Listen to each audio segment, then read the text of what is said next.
Kick kick खच। अरे रोज सुबह लाखों घरों में दिन की शुरुआत अब इसी एक आवाज से होती है। ये सिर्फ एक मशीन का हांफना नहीं है ना, ये एक लड़ाई है। एक ऐसी लड़ाई जो हर सुबह आपकी गली में, आपके पड़ोस में कोई ना कोई लड़ रहा है, बस अपनी रोजी रोटी के लिए। ये आवाज एक चेतावनी है, एक अलार्म है, जिसे हर कोई अनसुना कर रहा है। पर आज नहीं, आज इस आवाज को सुनना ही पड़ेगा। ये एक या दो लोगों की कहानी नहीं है। अपनी स्क्रीन पर ये नंबर देखो, 10 करोड़। ये वो मोटरसाइकिलें हैं जो इस देश की नसें हैं।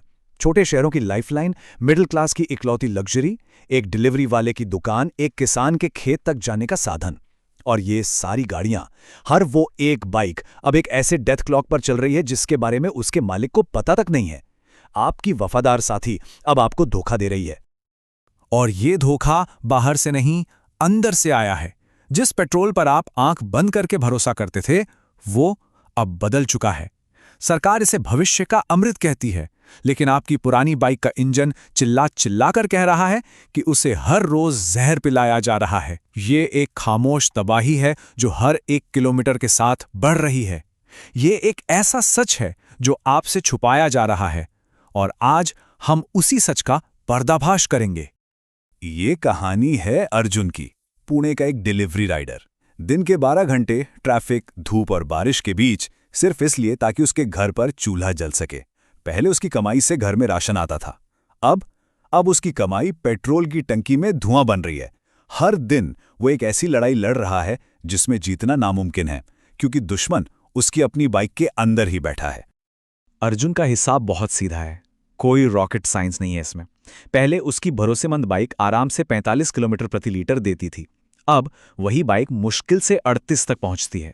स्क्रीन पर ये जो 7 किलोमीटर का फर्क है ना, ये सिर्फ एक नंबर नहीं है। ये हर दिन उसकी जेब से चुपके से निकाले हुए 20 रुपए हैं। 20 रुपए मतलब उसके बच्चे के लिए दूध का पैकेट। 20 रुपए मतलब उसकी दिन की 2 चाय जो अब हवा में उड़ रही है। अरे 20 रुपए रोज मतलब महीने का कम से कम 600 रुपए का सीधा घाटा। और ये तो सिर्फ एक राइडर की कहानी है भाई। सोचो, ये 600 रुपए क्या कर सकते थे? ये उसका महीने का मोबाइल बिल भर सकते थे, ये उसके घर में एक हफ्ते की सब्जी ला सकते थे। ये पैसे अब धुएं में बदल रहे हैं। अब जरा कैलकुलेट करो, अगर एक आदमी का इतना नुकसान है तो 10 करोड़ लोगों का कितना पैसा हर महीने जलाया जा रहा है। ये आपकी मेहनत की कमाई पर एक साइलेंट टैक्स है, और कुछ नहीं। लेकिन ऐसा हो क्यों रहा है? साइंस सीधा है। आप पैसे दे रहे हैं 1 लीटर पेट्रोल के, लेकिन आपको ताकत मिल रही है उससे कम की। इसे कहते हैं कैलोरीफिक वैल्यू का गिरना।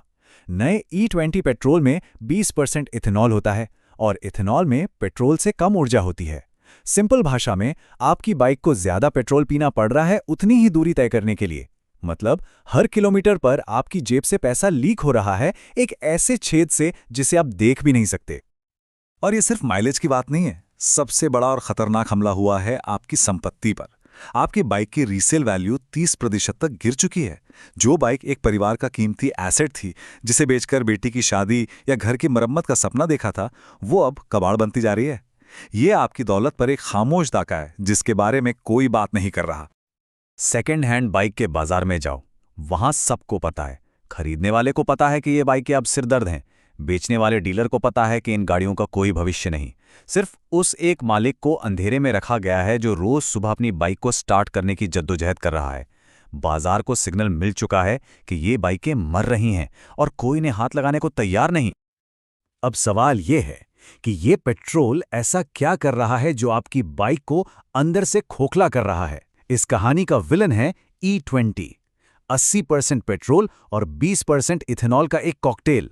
इथेनॉल यानी अल्कोहल, और अल्कोहल की एक बहुत खतरनाक प्यास होती है, पानी की प्यास।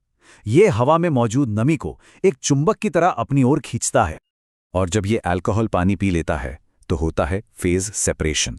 ये एक साइंटिफिक नाम है, लेकिन मैकेनिक इसे कहते हैं पेट्रोल का दही बनना। ये पानी और अल्कोहल का मिक्सचर पेट्रोल से भारी हो जाता है और आपकी टंकी के तल में जाकर बैठ जाता है। ये सिर्फ पानी नहीं है, ये एक गाढ़ा चिपचिपा कीचड़ है, एक जहरीला घोल। और आपकी बाइक का इंजन हर सुबह सबसे पहले इसी जहर का घूंट पीता है। मैं गुरु, दिल्ली में एक मैकेनिक हूं। पिछले 20 साल से यही काम कर रहा हूं। रोज सुबह मेरे पास ऐसी 4-5 गाड़ियां आती हैं जो स्टार्ट नहीं हो रही। मैं उनकी टंकी खोलता हूं और मालिक को दिखाता हूं, टंकी के अंदर पानी की बूंदें, टंकी के नीचे जंग की एक परत, और जब आप सुबह किक मारते हो तो इंजन पेट्रोल नहीं, ये जंग और पानी का मिक्सचर खींचता है। गाड़ी सांस कैसे लेगी, उसका तो गला घोट रहे हो तुम हर रोज। मेरा नाम महेश है, मैं भी मैकेनिक हूं। मेरे हाथ कांपते हैं जब मैं आजकल कार्बोरेटर खोलता हूं। जो रबर की सील पत्थर जैसी सख्त होनी चाहिए थी, वो खींचने पर हलवे की तरह टूट जाती है। पेट्रोल उसको खा रहा है, गला रहा है। कार्बोरेटर के अंदर जो पीतल का जेट सोने जैसा चमकता था, उस पर अब हरी काई जम गई है, जैसे किसी पुरानी दीवार पर जमती है। और टैंकी को तो अंदर से जंग खा रहा है। ये रिपेयर नहीं, ये एक मर्डर है जो धीरे धीरे हो रहा है। तो फिर ऐसा क्यों किया गया? ये सब जानते हुए भी ये पेट्रोल क्यों लाया गया? यहाँ एक बड़ा सवाल उठता है। क्या देश के ग्रीन एनर्जी टारगेट्स पूरे करने के लिए आम आदमी की गाड़ी को बलि का बकरा बनाया गया? क्या ये एक सोची समझी कुर्बानी है? ये एक ऐसा सवाल है जिसका जवाब देने से हर कोई बच रहा है, क्योंकि जवाब बहुत असुविधाजनक है। एक मिनट, अगर प्रॉब्लम इतनी बड़ी है, 10 करोड़ गाड़ियों की है, तो सब चुप क्यों हैं? टीवी पर विज्ञापन क्यों नहीं आ रहे? बाइक बनाने वाली बड़ी बड़ी कंपनियां कहाँ हैं? वो आपको सच क्यों नहीं बता रही? क्योंकि वो एक बहुत चालाक गेम खेल रही हैं, शब्दों का खेल। और इस खेल में हार सिर्फ आपकी हो रही है। स्क्रीन पर इन 2 शब्दों को ध्यान से देखिए, कंप्लायंट और कंपैटिबल। कंप्लायंट का मतलब है कि बाइक का इंजन, उसका फ्यूल पंप, उसका सॉफ्टवेयर, सब कुछ E20 पेट्रोल के लिए ही डिजाइन किया गया है। लेकिन आपकी पुरानी बाइक के लिए कंपनियां एक नया शब्द लाई हैं, कंपैटिबल। इसका सीधा मतलब यह है कि बाइक के कुछ रबर और प्लास्टिक के पार्ट्स शायद E20 को कुछ समय के लिए छेल लेंगे। ये एक धोखा है। ये जिम्मेदारी से बचने का एक तरीका है जो कंपनियां खुलेआम इस्तेमाल कर रही हैं। आवाज बदली हुई। कोई भी कंपनी सामने आकर ये कभी नहीं मानेगी कि उनकी बेची हुई लाखों गाड़ियां नए पेट्रोल के लिए बेकार हैं। अगर उन्होंने ये मान लिया तो उन पर मुकदमे होंगे, उन्हें मुआवजा देना पड़ेगा। इसलिए सबसे अच्छी रणनीति क्या है? खामोशी। चुप रहो, इंतजार करो कि गाड़ियां खुद ही पुरानी होकर कबाड़ बन जाएं, प्रॉब्लम अपने आप सॉल्व हो जाएगी। और जाल का सबसे बड़ा हिस्सा देखो, अपनी बाइक की यूजर मैनुअल उठाओ, उसमें साफ साफ लिखा है कि 10% से ज्यादा इथेनॉल वाला पेट्रोल मत डालो। और आज पेट्रोल पंप पर 20% इथेनॉल वाले पेट्रोल के अलावा कुछ और मिल ही नहीं रहा। मतलब कंपनी ने, सरकार ने आपको एक ऐसे जाल में फंसा दिया है जहां आप हर हाल में गलत हैं। आप अपनी ही बाइक की वारंटी की शर्तों को तोड़ने पर मजबूर हैं। वारंटी तो भूल ही जाओ। अब सोचिए, सबसे खतरनाक बात, मान लीजिए भगवान न करे आपकी बाइक का इंजन इस पेट्रोल की वजह से सीज हो गया और मैकेनिक ने बिल बना दिया 20,000 रुपए का। आप अपनी इंश्योरेंस कंपनी को फोन करेंगे क्योंकि आपने तो प्रीमियम भरा है। वो क्या कहेंगे? क्या वो आपका क्लेम पास करेंगे? नहीं। एक शब्द में जवाब है नहीं। आपका क्लेम 100% रिजेक्ट हो जाएगा। इंश्योरेंस कंपनी इसे फ्यूल कंटैमिनेशन या मालिक की लापरवाही का केस बताएगी। वो कहेंगे कि आपने गलत तेल डलवाया, जबकि आपके पास कोई और ऑप्शन था ही नहीं। वो 20,000 रुपए का पूरा बिल आपकी जेब से जाएगा। आप चारों तरफ से घिर चुके हैं। ये सिर्फ लोहे और प्लास्टिक की कहानी नहीं है, ये भरोसे की कहानी है। ये उस वादे की कहानी है जो टूट गया। उस इंसान का वादा जिसने सालों तक पैसे बचाए, अपनी ज़रूरतें मारी और एक बाइक खरीदी। वो सिर्फ एक मशीन नहीं थी, वो उसके परिवार की आज़ादी थी। बच्चों को टाइम पर स्कूल छोड़ना, पत्नी को बाजार ले जाना, खुद काम पर जाना। वो आज़ादी अब एक बोझ बन रही है, एक ऐसी मुसीबत जिसे वो न रख सकता है न बेच सकता है। और इस सब की सबसे बड़ी कीमत कौन चुका रहा है? दिल्ली मुंबई के अमीर लोग नहीं, जिनके पास बड़ी बड़ी गाड़ियां हैं। कीमत चुका रहे हैं छोटे शहरों के लोग जो रोज ऑफिस जाने के लिए बाइक पर निर्भर हैं। कीमत चुका रहे हैं डिलीवरी वाले, किसान, मजदूर, वो लोग जिनकी पूरी दुनिया इस एक बाइक पर टिकी है। ये उनकी आर्थिक कमर तोड़ने वाला एक खामोश हमला है। अर्थशास्त्री इसे कहते हैं साइलेंट वेल्थ डिस्ट्रक्शन। आपकी संपत्ति को खामोशी से बिना शोर मचाए खत्म कर देना। एक आम भारतीय परिवार के लिए घर के बाद बाइक ही सबसे बड़ी संपत्ति होती है, एक इमरजेंसी फंड, एक सुरक्षा। और वो संपत्ति अब आपकी आंखों के सामने हर दिन अपनी कीमत खो रही है और आप कुछ नहीं कर सकते। यही तो असली खेल है। किसे पकड़ोगे? सरकार को, तेल कंपनी को या बाइक बनाने वाली कंपनी को? सब एक दूसरे पे उंगली दिखाएंगे। और एक आम आदमी जिसके पास एक स्प्लेंडर बाइक है, उसके पास इतना टाइम और पैसा नहीं कि वो कोर्ट कचहरी के चक्कर काटे। उसे पता है कि ये एक ऐसी लड़ाई है जिसे वो शुरू होने से पहले ही हार चुका है। उसे बस चुपचाप नुकसान सहना है। तो क्या ये सब एक बड़ी साजिश का हिस्सा है? क्या पुरानी बाइकों को जानबूझकर बेकार किया जा रहा है ताकि आप मजबूर होकर नई E20 कंप्लाइंट बाइक खरीदें? क्या ये प्रोग्रेस और पर्यावरण के नाम पर बड़ी-बड़ी ऑटोमोबाइल कंपनियों की जेबें भरने का एक तरीका है? ये सवाल कड़वा है, लेकिन पूछना जरूरी है। ठीक है, प्रॉब्लम बहुत बड़ी है और सिस्टम आपके खिलाफ है, लेकिन अब रोने का वक्त नहीं है। अब पावर अपने हाथ में लेने का टाइम है। ये कोई मोटिवेशनल भाषण नहीं है, ये वो देसी जुगाड़ है जो आपको सड़क पर जिंदा रखेगा।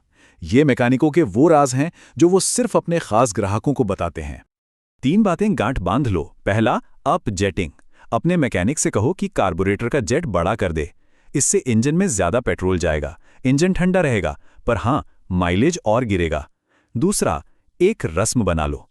अगर बाइक 1 हफ्ते से ज्यादा खड़ी करनी है तो टंकी लगभग खाली कर दो, पानी को जमने का मौका ही मत दो। तीसरा, महंगा पेट्रोल। अगर जेब इजाजत दे तो XP95 जैसा प्रीमियम फ्यूल इस्तेमाल करो। उसमें एडिटिव्स होते हैं जो पानी को जमने से रोकते हैं। जेब पर भारी पड़ेगा, पर शायद इंजन बचा रहेगा। पर याद रखना, इनमें से कोई भी परमानेंट सॉल्यूशन नहीं है। हर समाधान एक समझौता है। हर जुगाड़ एक टैक्स है जो आपको अपनी जेब से देना पड़ेगा। रीजेटिंग कराओगे तो माइलेज की बलि दोगे। पेट्रोल में एडिटिव डालोगे तो हर बार टंकी भरवाने पर 150 रुपए का टैक्स भरोगे। प्रीमियम पेट्रोल मतलब रोज 10-15 रुपए ज्यादा। ये सब पैसा आपकी मेहनत की कमाई से ही जाएगा, उस गलती के लिए जो आपने की ही नहीं। और इसमें भी देखे कैसा भेदभाव है। अगर आपके पास 2 लाख की रॉयल एनफील्ड है तो कंपनी ने आपके लिए 4000 रुपए की किट निकाल दी है जो आपकी बाइक को बचा लेगी। लेकिन अगर आपके पास 70,000 की स्प्लेंडर है जिससे आपका घर चलता है तो आपके लिए कोई नहीं है, कोई किट नहीं, कोई समाधान नहीं। आप इस लड़ाई में अकेले हो। और अगर आपको लगता है कि ये कहानी E20 पे खत्म हो जाएगी तो आप बहुत बड़ी गलतफहमी में हैं। ये तो सिर्फ शुरुआत है। 2025 तक पूरे देश में E20 अनिवार्य हो जाएगा। उसके बाद सरकार E25 और E30 की बात कर रही है। मतलब पेट्रोल में अल्कोहल की मात्रा और बढ़ेगी और आपकी मुश्किलें भी उसी रफ्तार से बढ़ेंगी। ये एक कभी ना खत्म होने वाला चक्र है। ब्राजील जैसे देशों ने ये काम हमसे सालों पहले किया था, लेकिन एक फर्क के साथ। उन्होंने अपने नागरिकों को बचाने के लिए मजबूत कानून बनाए। उन्होंने कंपनियों को जिम्मेदार बनाया कि वो पुरानी गाड़ियों का ध्यान रखें। हमने उनकी टेक्नोलॉजी तो अपना ली, लेकिन उनकी नागरिक सुरक्षा की नीति को छोड़ दिया। यहाँ इस रेस में उपभोक्ता अकेला और असुरक्षित है। तो आखिरी और सबसे बड़ा सवाल ये नहीं है कि आपकी पुरानी बाइक का क्या होगा, वो तो आप देख ही रहे हैं। असली सवाल ये है कि जब ये समस्या और बड़ी होगी, जब पेट्रोल में अल्कोहल 25% या 30% होगा, तब क्या होगा? क्या आप हर 2 या 3 साल में एक नई बाइक खरीदने के लिए तैयार हैं? इस बारे में आज सोचिए, क्योंकि कल शायद सोचने का भी वक्त न मिले। और कोई और आपके लिए नहीं सोच रहा है, ये तो तय है।